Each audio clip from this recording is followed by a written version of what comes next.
Welcome to This Explainer. Today we're diving into a really fascinating modern mystery. How exactly did a product that gives itself away for completely free manage to build one of the wealthiest empires in human history? I mean, we all use it, right? We literally rely on it to navigate our everyday lives. But beneath the surface of this incredibly helpful everyday utility lies a massive, highly sophisticated data extraction engine. So let's peel back the layers and see exactly how this machine actually works. 8.5 billion. Think about that for a second. That is the staggering number of searches processed globally every single day. And it's not just people checking the weather or sports scores. We're talking about 8.5 billion intimate questions, medical inquiries, private confessions, and urgent problems all being typed right into a blank box. And all of those questions get answered seamlessly without costing you a subscription, a paywall, or a single cent. You just type, hit enter, and boom, you get an answer. But building a $2 trillion infrastructure to support all of that, well, that doesn't just happen by accident. You've probably heard the famous saying, "You're not the customer, you're the product." It's a popular adage, sure, but it is absolutely crucial to understanding this entire ecosystem. You see, when you aren't actually paying for a service, the dynamic completely shifts. Your attention, your daily habits, and most importantly, your underlying intentions, those become the actual currency being traded on an open market. It totally shatters the illusion of a free internet. We're actually participating in this massive attention economy where our digital footprint is the commodity holding the whole structure together. To put this into perspective, let's look at 2023. The parent company, Alphabet, generated a mind-blowing $307 billion in revenue. But here's the really crucial takeaway. Look at where that money comes from. A staggering 80% of that, which is $246 billion, comes purely from advertising, not from enterprise software, not from selling hardware, but from the ads placed seamlessly around your search results. So looking at the data impartially, it paints a very clear picture. This is essentially an advertising agency brilliantly disguised as a tech utility. Okay, Section 1, from utility to surveillance.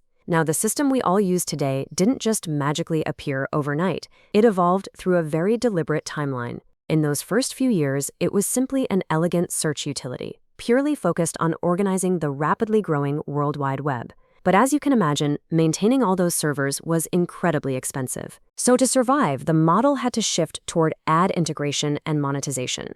They quickly realized that to serve the best ads, they needed more behavioral data, and that realization necessitated building entire ecosystems, things like the Chrome browser and the Android mobile operating system. These tools brilliantly locked users in and allowed data collection to continue seamlessly across all our devices. And today, that steady evolution has culminated in a highly advanced AI gatekeeper and a massive data engine. Publicly, the stated mission has always remained pretty noble and incredibly simple: to organize the world's information and make it universally accessible. And look, there's absolutely no denying that tools like Maps, Search, and Gmail are profoundly useful. But just beneath that clean, helpful surface is a complex business model that, as our sources point out, relies entirely on continuous surveillance. Think about it. In order to perfectly match an advertiser with a consumer, the system must constantly track, index, and predict what that consumer is going to do next. Here's the thing. Every single search you make is fundamentally a signal of your intent. Think about how advertising used to work back in the day.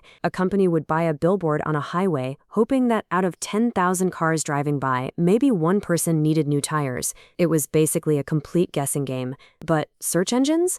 They offer the absolute holy grail of economics, knowing exactly what someone wants at the exact millisecond they want it. If you search best laptop under $1,000, your purchase intent is sky high. If you search symptoms of flu, you're primed to buy cold medicine. Every single query catalogs your precise needs in real time. So what happens when you hit enter on a high-value search like car insurance? Well, an invisible split-second war breaks out right behind the scenes. Literally in the span of a few milliseconds, an automated global auction takes place. Dozens of insurance companies instantly bid against each other, essentially shouting to the algorithm, "Hey, I'll pay $20 right now if you put my link at the top."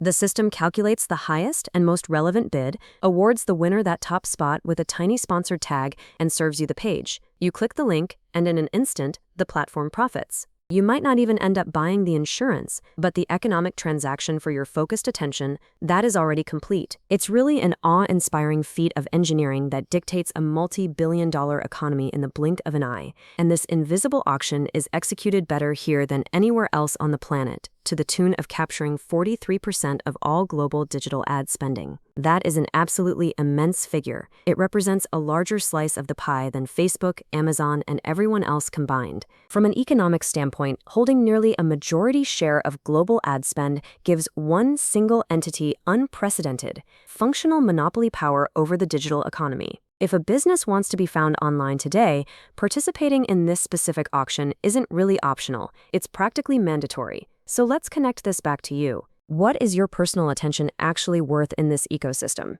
Well, globally, the system extracts an average of roughly $100 in ad revenue per user every single year. But if you happen to live in the United States, your digital profile is far more lucrative, generating about $200 in value annually. Now, you're never physically reaching into your wallet to pay this, obviously, but make no mistake, $200 of tangible value is successfully extracted from your daily clicks, your geographic location data, and your ongoing attention. Keeping an extraction engine of this magnitude running requires an unprecedented level of vertical integration. And naturally, that deeply complicates the concept of user privacy. The tracking goes way beyond a single search bar. It spans your video history on YouTube, your physical movements on maps, and your browsing habits across Android and Chrome. And the illusion of privacy, it was severely tested recently. It actually resulted in a massive $5 billion settlement over claims that data was still being continuously collected, even when users browsed in incognito mode. On top of that, because the algorithm heavily prioritizes its own products, pushing you toward its own flight aggregators and hotel bookings rather than independent competitors, it's triggered significant legal pushback and massive antitrust fines in the European Union.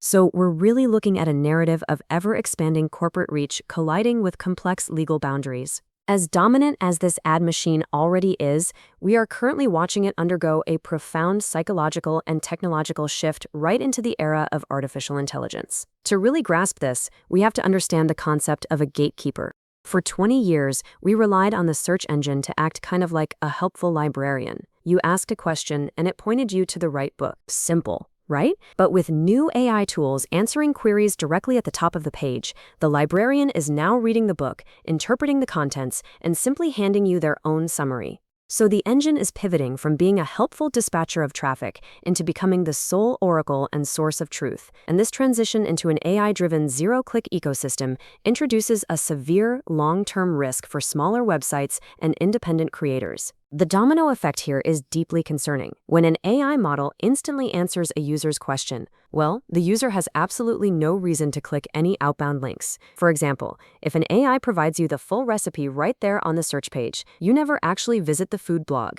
Because of that, the blogger gets zero traffic, earns no ad revenue, and eventually just can't afford to keep cooking and writing. This fundamental shift threatens to slowly starve independent websites, potentially killing the open, diverse web as we know it, all while consolidating the traffic and power directly onto one single platform. Knowing all of this, it begs the question, can we actually have a search utility without the accompanying surveillance? Well, the market data reveals just how deeply ingrained this model is into our modern convenience. The dominant platform holds a monopolistic majority share built entirely on targeted ads and data tracking. Meanwhile, privacy-first alternatives like DuckDuckGo, which explicitly promise not to track you or store your searches, they struggle to break even a 3% market share. Despite knowing the privacy risks, users overwhelmingly choose the sheer speed, familiarity, and deeply integrated ecosystem of the dominant engine. The truth is, we are comfortably locked in.